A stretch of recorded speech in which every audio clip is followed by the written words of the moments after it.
Hi guys and welcome back to my channel. If you're new here, my name is Valentina and today we're going to talk about budgeting. You have no idea how many times I have to repeat that word in order to say it right.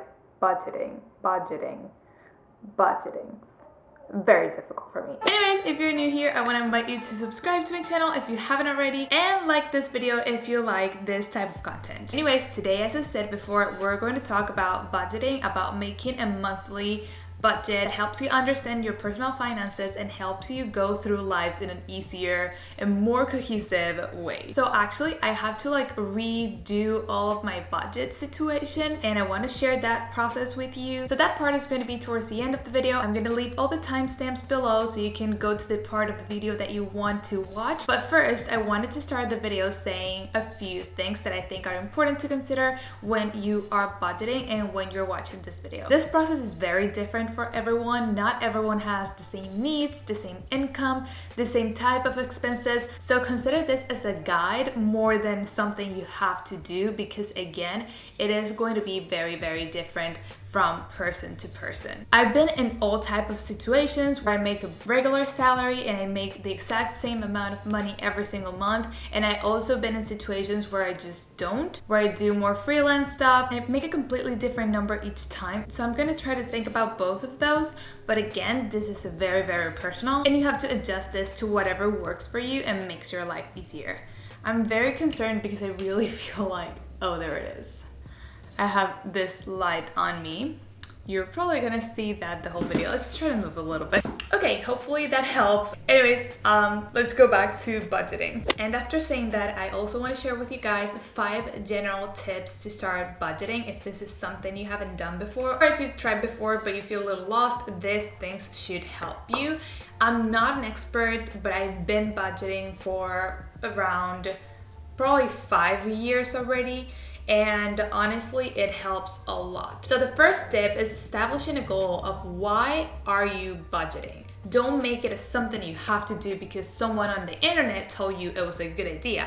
You need to have a goal. Why are you trying to do this? Is it to understand your finances a little better? Is it to understand how you're spending your money every week or every month? Is it because you have a savings goal? Are you saving for a car? Are you trying to pay your student loan? Like, what is it that makes you want to budget? Number 2, establish priorities. What is the most important thing for you, or what are the most important categories for you that you are not willing to lower the budget in those areas? You have to understand what is fundamental to your lifestyle and that you cannot negotiate the budget that you set for that category. Whatever it is for you that you say like, I'm not willing to not spend on this, you just have to have that very clear in your mind so you know which categories are the most important for you in this moment of your life. Set realistic limit or ranges. I used one single number, so I say for food this month my limit is $200 and that's my limit.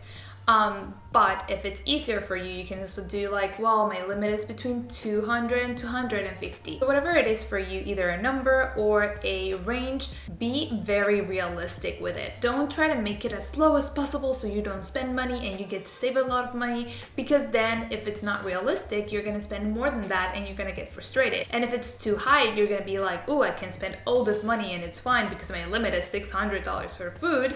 So just set a number that actually fits what you need and what you want, and that is something that you can actually do. Another big thing that I struggled with a lot for a couple of years was having some wiggle room for emergency or unexpected expenses that happen all the time. You're like, no, like emergencies happen how often? Like once a year? But realistically, there are a lot of small things that we spend money on that we were not planning for, and those happen at least once a month. So leave some room for these type of small emergencies that will help you stay in your budget even when emergencies or unexpected expenses come into your life. And number 5, revisit your budget monthly. Try to see what worked and what didn't work the previous month and adjust that to the upcoming month so you know what should be lower, what should be higher, and you have a better understanding of your expenses. And now I'm gonna bring you into my computer and we're gonna work on my new budget layout together. So as I mentioned in the previous video, I want to start from scratch creating my spreadsheet on Excel to create my monthly budget. So we're going to be looking at three main points. One is income. In my case, it's not really income because I don't have that right now. Long story, but I'm living from my savings. So I do have a set amount of money that I want to use for my monthly expenses from my savings, which again, not ideal, but that's what we're working with right now. Then the second thing is going to be our expenses and then our savings. Again, this is a combination of previous experience. I'm trying to create something that works for you guys as well. And I'm actually going to leave this spreadsheet below so you can download it and edit it for your own needs. Then for my income, if I had any, let's put an example, and let's say it's YouTube, Instagram, and AdSense, which means YouTube collaborations, Instagram collaborations, and then whatever I get directly from my YouTube views. And then I would make a monthly total for each month, just so I know how much money I make each month on each category. But again, this is very hypothetical right now, and these numbers are obviously not real. Let's make this part short because I don't want to focus too much on the income part, since again, it is very different for everyone. And here is what we're going to focus on, which is the monthly expenses. We want to track how much we spend on each category, and we should have multiple categories and make them as specific as possible so we know exactly what we're putting our money into. The first thing we're going to do here is create a little chart where we will include the date, the store or category we bought from, and then I forgot, but we'll add this later, the amount of money that we spent on that specific store or again category. So what we're going to do today is for May, but we're going to repeat this process for every single month, and this chart should work for each month. So for example, if on May 1st I spent money on my Patreon subscription, which I am subscribed to one Patreon account. It's in Spanish, so I don't think I'll share that with you right now, but yeah, I'm subscribed to one Patreon thing and that gets charged in the first of each month, so I add that expense to this little chart, just so I know exactly how much money I'm spending on every specific item, or again, where I'm putting my money. Then for May 2nd, let's pretend I got some food from Trader Joe's, and let's say I spent $25 on Trader Joe's. And again, this is just for reference. We'll just add whatever we're spending money on every single day.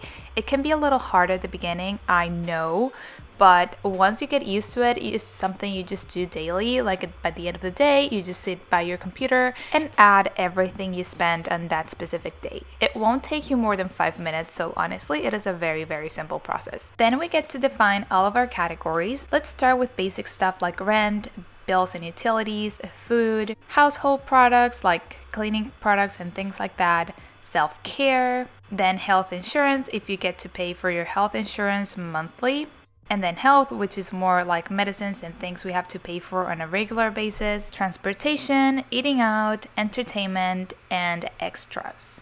Then we're going to set a realistic limit or range for each category. I like using one specific number. So for rent, that's the easy one. We just put whatever we spend on rent every single month.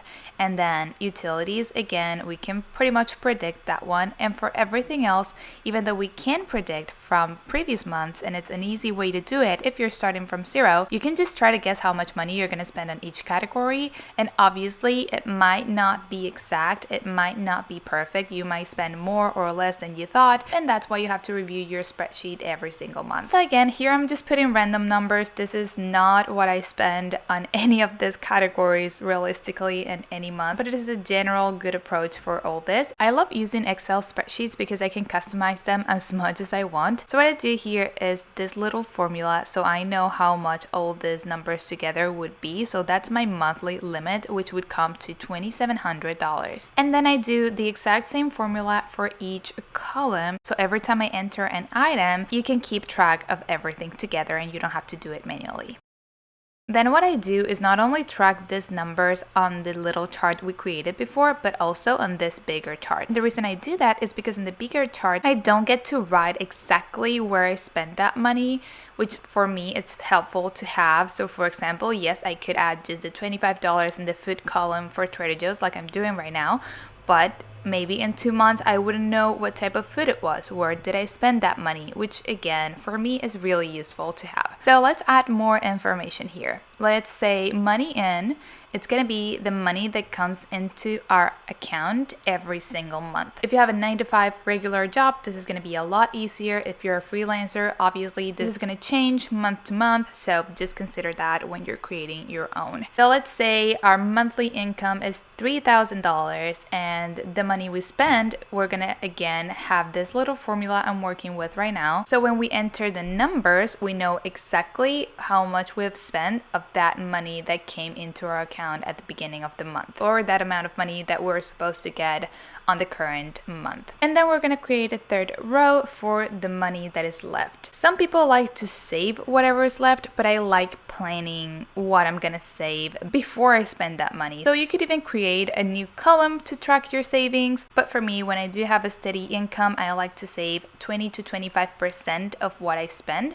So it really depends on you, but I would personally set aside my savings at the beginning of the month, so I know that's money I cannot touch because it is for savings and for the future, or for paying student loans and things like that. So if we apply that formula here, my monthly savings according to a $3,000 monthly income should be $600. Actually, should be at least $600 a month. So I know this is not possible for everyone. Again, I know everyone's situation is very, very different, but this is for reference, and so you understand how you can organize yourself, obviously modifying these numbers to whatever fits you best. And you can be as specific as you want. So for example, I have transportation because I don't own a car right now, but if you do own a car, you should add car insurance, car payment if you're doing a lease, Uber if you do Uber sometimes, gas, and all those expenses. You could just do each one of these as a different category, but personally I don't need those. So for me, transportation is only Uber. So again, just adjust this to whatever works for you. Same applies to health, is for example what medicines or co-payments at the doctor's office. For extras, I usually do like gifts or clothes or things that I don't buy too often. Honestly, again, clothes could be a category in itself for a lot of people, but for me, I don't typically go and buy clothes. It's very rarely when I do, so that's why I didn't add it as a category and just added it as an extra. And then we can also add at the bottom the total savings of the month, so we know how much money we got to save that month. Sometimes it'll be higher, sometimes it'll be lower, which is completely fine. If you don't know how much money you make in a month, just use the average of the previous month as a reference for this first time. I've said this a million times in this video, and I will say it once again. These numbers will be very, very different depending on where you live, what you do for a living, what's your lifestyle, what are your priorities. And that's why the beginning of the video and the intro with those questions are so important, to define what you want to do with your money and how you want to distribute it. Yeah, that's pretty much what I do. That's how I budget. And again, the spreadsheet is going to be linked below so you can download it as well. And that's it for today's video. I hope you guys enjoyed it. If you did, please give it a thumbs up. And if you're new to the channel, don't forget to subscribe if you want to watch more content like this. So yeah, I'll see you guys in the next video. Bye.